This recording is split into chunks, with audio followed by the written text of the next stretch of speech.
bir gün Allah'a tadaşmar. Hayta Allah vallahi ki Kur'an'ı ödeni marifet.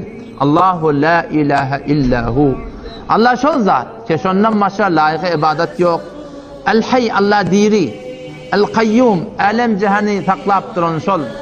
La ta'khuduhu sine imrikmeklik onunla yok. Ve la nevb uğlamaklık hem onunla yok. Mettehada sahibete zenanatı yok.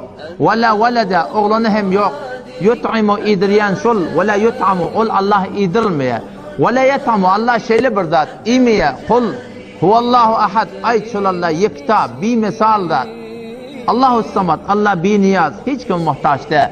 Lem yelit doğurmaptır. Ve lem yulet doğurmaptır. Ve lem yekul lehu kufu. Onun manendi yok.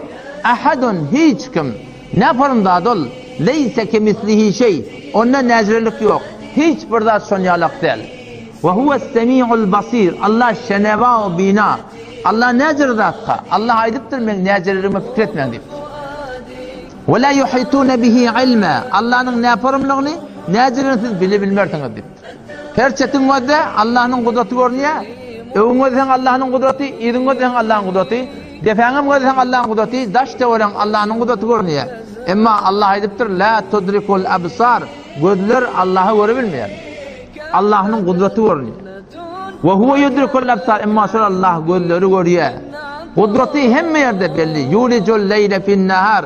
Geceni günnide salıyor. Ve yulicul nahara fil leyl. Günnidi gece salıyor. Yuhricul hay.